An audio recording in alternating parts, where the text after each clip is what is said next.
नमस्कार मित्रांनो, एक्सेम या ब्रोकरमध्ये कशा पद्धतीने तुम्ही अकाउंट ओपन करू शकता हे मी तुम्हाला सांगणार आहे आणि या व्हिडिओच्या खाली लिंक आहे त्यावरून तुम्ही अकाउंट ओपन करू शकता. व्हिडिओमध्ये सर्व प्रोसेस तुम्हाला इन डिटेलमध्ये सांगितलेले आहे. व्हिडिओ तुम्ही शेवटपर्यंत पहा आणि त्या पद्धतीने अकाउंट ओपन करा. तर फर्स्ट ऑफ ऑल तुम्हाला लिंकवर क्लिक करायचं आहे आणि लिंकवर क्लिक केल्यानंतर कंटिन्यू ऑन द वेब याच्यावर क्लिक करायचं आहे.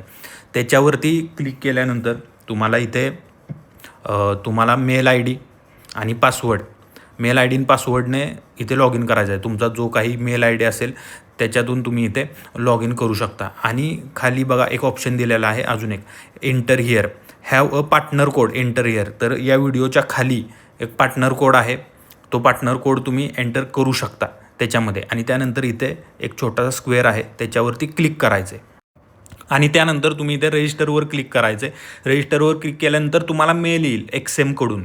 त्या मेलवरती ओपन करून तो मेल व्हेरीफाय करायचा आहे. व्हेरीफाय केल्यानंतर तुम्हाला काही असं दिसेल स्क्रीनवरती, युअर ॲड्रेस इज व्हेरीफाय. त्यानंतर व्हेरीफाय नाववर क्लिक करायचं आहे.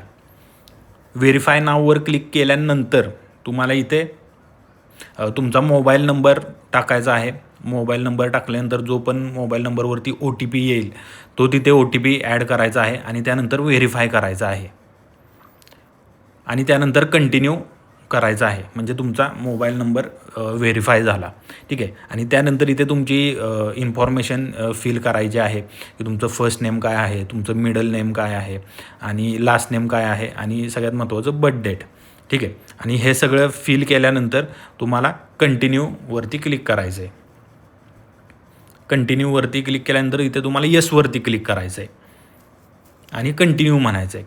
आणि इथे पण स्टार्ट व्हेरिफिकेशन असं करायचं आहे आणि इथे स्टार्ट करायचं आहे तुमचं व्हेरिफिकेशन. फर्स्ट ऑप्शनवरती क्लिक केल्यानंतर तुम्ही तुमचं आधार कार्ड अपलोड करू शकता आणि ते अपलोड झाल्यानंतर तुम्हाला तुमचा फेस व्हेरीफाय करायचा आहे कॅमेरा ओपन करून. तिथे तो ऑप्शन आहे बघा, इथे दिलेलं आहे व्हिडिओमध्ये. ते सर्व झाल्यानंतर इथे सर्व अशा पद्धतीने प्रोसेसिंगमध्ये येईल आणि हे सर्व सक्सेस झाल्यानंतर परत जो तुमचा मेल आय डी आणि पासवर्ड इथे तुम्ही ॲड करायचा आहे आणि लॉग इन करायचं आहे.